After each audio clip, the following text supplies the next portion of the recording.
Hello and welcome to livealittlehigher.com.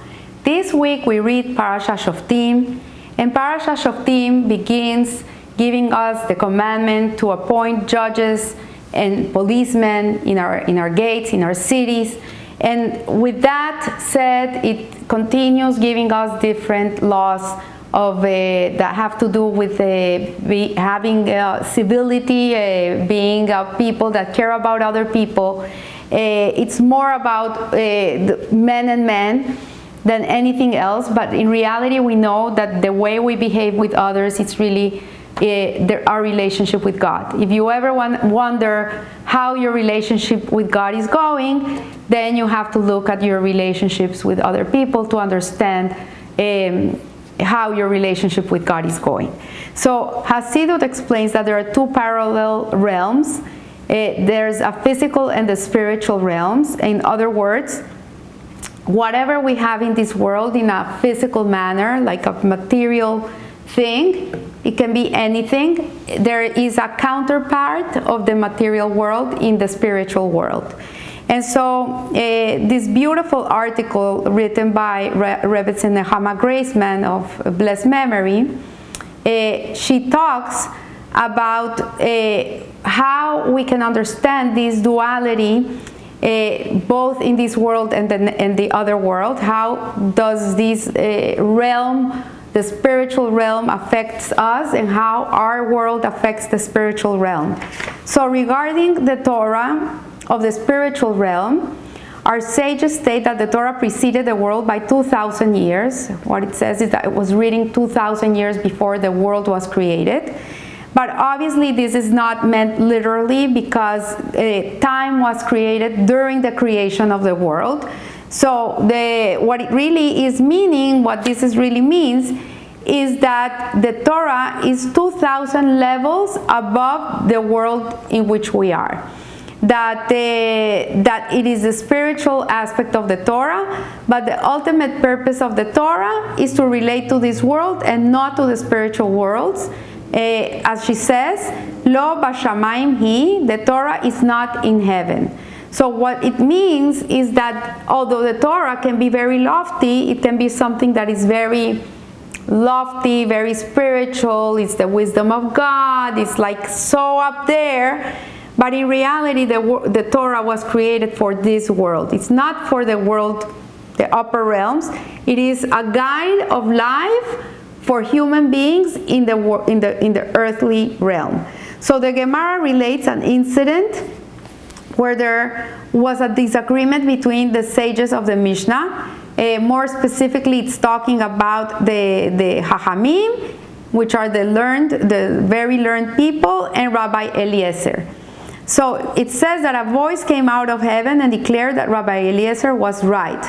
But the Hachamim argued that they were not obliged to pay heed to a heavenly voice, a bas kol as it is known, since the Torah is not in heaven. And similarly, when Moshe Rabbeinu was called by God to come and receive the Torah, the Gemara tells us that the angels brought an urgent request to God, and the angels went to God, this is in the Midrash, and they were crying, and they were saying to God, how can you give your glory to these earthly people? How can you bring down such love, your glory, your essence? How can you bring it down to a world where people are not gonna follow it, people are gonna make fun of it? How can you take the most precious jewel in heaven and bring it down to the world? So Moshe Rabbeinu was told to reply to them. God told them, give them an answer why the people need the Torah. And he said to the angels, do you have parents? And the angels said, no, we don't have parents. So he says, so it's not for you. The Torah is telling us that we have to honor our parents.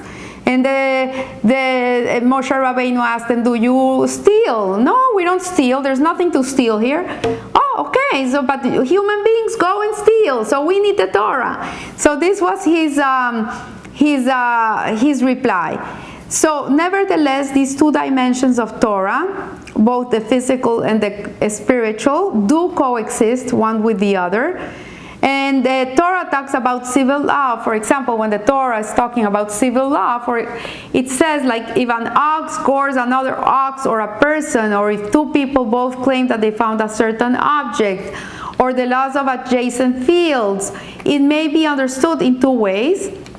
It can be understood in a physical way, in this physical world, concerning the practical legal aspect of a human existence, or it can also be explained in a spiritual sense. So what relevance can oxen, field, and lost objects have to angels? So each one of these concepts, a field, a slave, and an ox, a lost object, all of these concepts also have a spiritual counterpart. I told a story many years ago, and I don't remember if I said it in one of these classes that I record, but it's worth giving it to you to give you context and for you to be able to understand this idea of these laws. So there was this woman that had served in the IDF. This is many, many years ago in one of the wars. And after the war, she was very disheartened. She had lost a lot of friends, and it had been a very, very hard time. So she decided to go to India, like many backpackers do. They go to India to find themselves and to come to understand the world. And she ended up in India, in an ashram somewhere there in India.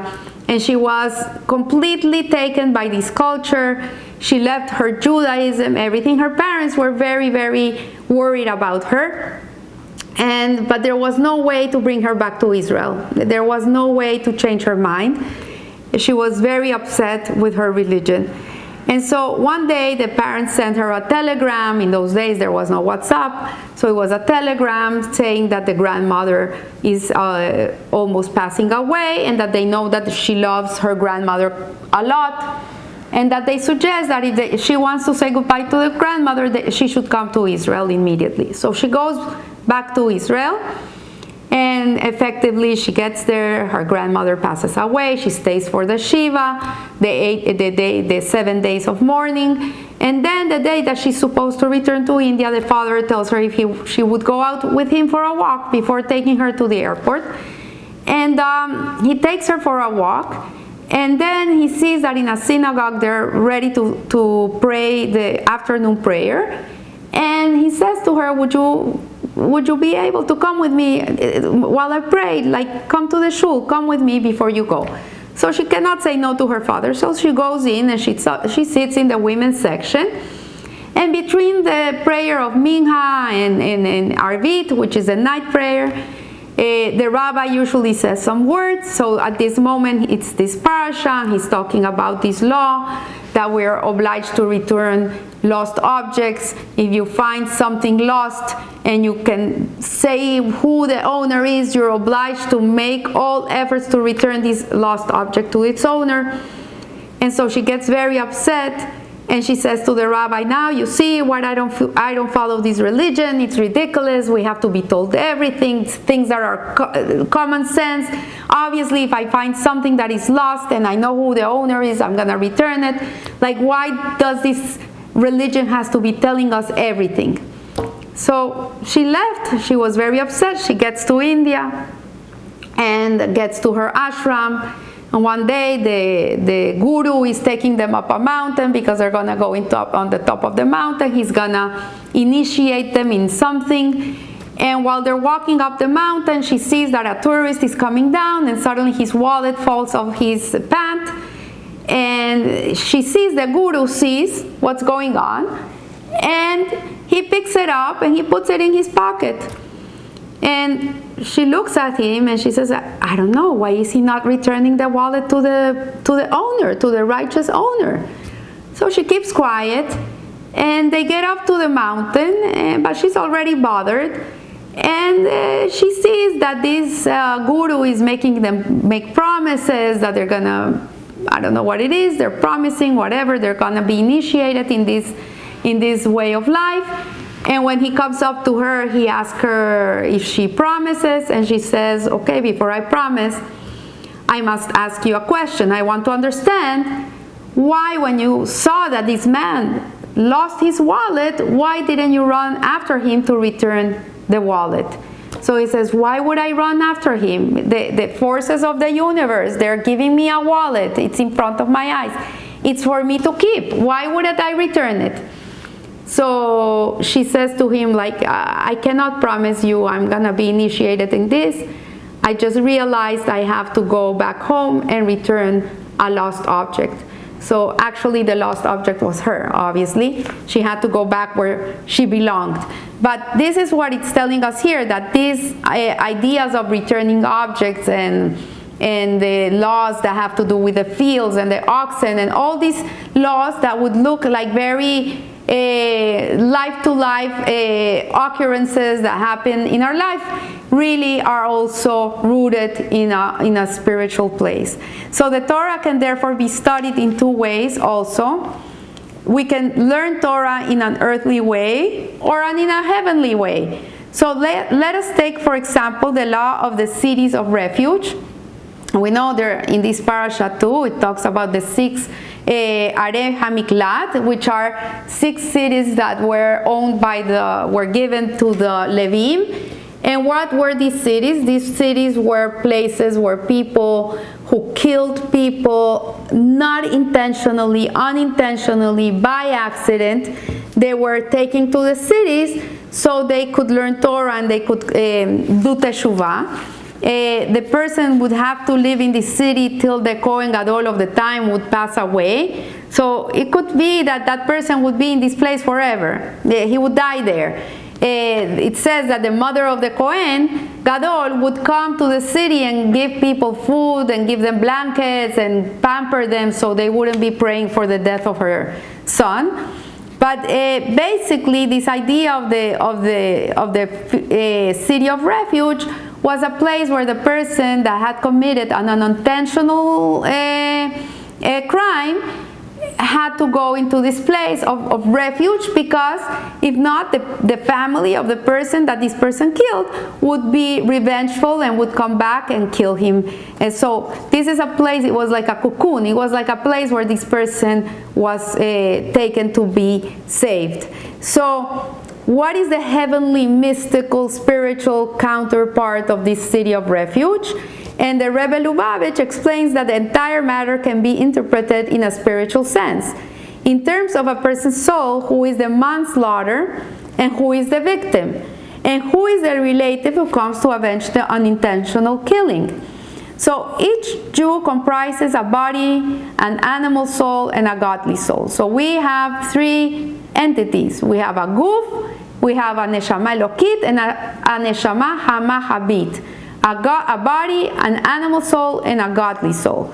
So the godly soul actually is a spark of God, is an emanation of God. The other 2 parts are creations. So briefly, when a person has a temptation to transgress, and this is something that we're all too familiar, because we all have temptations. It doesn't mean we all fall into these temptations, but we have the temptations. If you're a human being living in a human world with a material existence, you have a lot of temptations. But the person in this world has the choice. We can choose either to fall into the temptation and sin, or we can run away from the temptation and go and do a mitzvah. So this person that has this temptation, let's say us, me, he has sort of sapped the life force of the godly soul if he falls into the temptation, and he has robbed the godly soul of some of its vitality. So when a Jew does something that is antagonistic for a Jew, for example, eating non-kosher food, or saying Lashon Hara, or being greedy, or judgmental, or any of these sins that are prohibited by our law, that we cannot steal, we cannot kill, we cannot desire the wife of our neighbor, or the husband, or the grass, or the animal, nothing, right? Every time that we fall into one of these aveiras, then some of that vitality of the godly spark is in a certain way robbed. And every time a person does a mitzvah, it adds vitality to the godly neshama.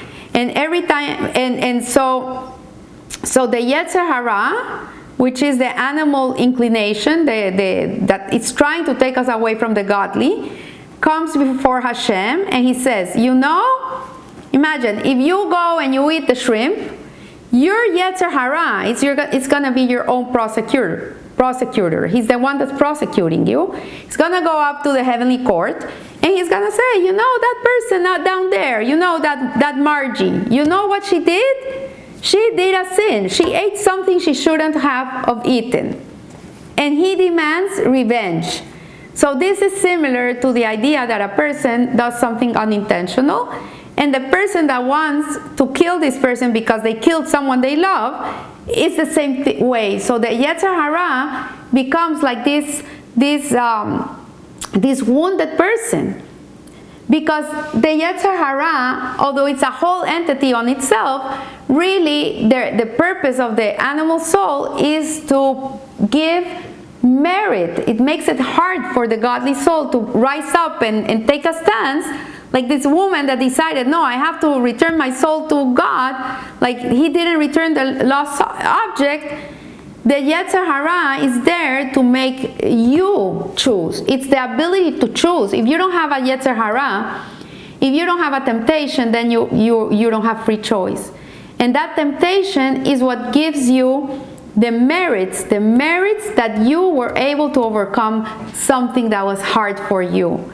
So when a person realizes that he's done something he shouldn't have done, and I think many of us have experienced that moment of truth, all of us at one point in our lives or many times during our life, we are confronted with a choice of that's good or evil. Should I do the right thing or the wrong thing? Then how does one run away and turn over a new leaf? How does a person overcome his defects? How does a person overcome things that he did in the past that really bring him shame, that are not they didn't do the right thing? Imagine a person who has been a thief his whole life. For 40 years he's been stealing, and he goes into the banks and he steals, whatever. He's a thief.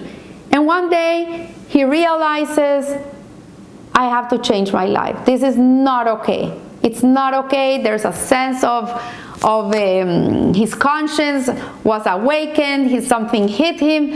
Something is telling him, run away from this, change your life. How does a person that for 40 years, 50 years has been doing the wrong thing turn his life around and goes in the right direction? Is that possible? Is that possible? Today I was looking at a channel of a Greek guy that he's talking how he was so anti-Semitic. Half of his life he dedicated with anti-Semitism, talking about the Jews, talking about Israel, Zionists, the whole thing. And suddenly one day he saw something or he read something, and something woke him up and he realized, oh no, I'm in the bad side of history. I've been doing so much evil, so much wrong. How does he do it now? He goes in his channel and he tells his story. He says how he ended up where he ended up, and he gives the facts, and he tells how he was able to change his life around. And this is teshuvah. This is to return the hate to the name of God. Teshuvah is to return. And this is the Torah, of which our sages state, the word of Torah grant refuge. One can become absorbed into the world of Torah just as an unintentional murderer would flee the city of refuge. And the moment a person realizes that the past was not perfect and that he can start a new life, he has obligated himself to do so. The minute a person recognizes that what he's been doing is wrong, then he has an obligation to change. He becomes accountable. So age is irrelevant in this discussion. A person can be a thief for 90 years. Last day of his life, he decides to return, to repent. And so the important thing is this truth and this awareness and the desire to come closer to God. And he should begin to study Torah. He should begin to study Hasidut, which is the teachings of the Baal Shem Tov and the masters of Hasidut, but he must throw himself into the city of refuge completely. For just as the Goel Hadam was liable to take revenge if he found a murderer outside of the city of refuge, so too the Yetzer Hara is liable to take revenge if he finds a person outside of the refuge of Torah and mitzvot. So this is our Savior. Our salvation is to learn Torah and do good. And we're in the month of Elul. This is a month of immense compassion. Really, this month is a city of refuge. This is a month in which everything we did during the week, during the year, the past year, can be erased. You can really, this month, immerse yourself in Torah, learning Torah, doing mitzvahs, give more tzedakah, be extra kind to people, forgive everybody. Compassion, compassion, compassion. Open that floodgate. And in that way, you're going to be able to turn everything around. So I want to wish you a blessed week. And remember, live a little higher. Thank you.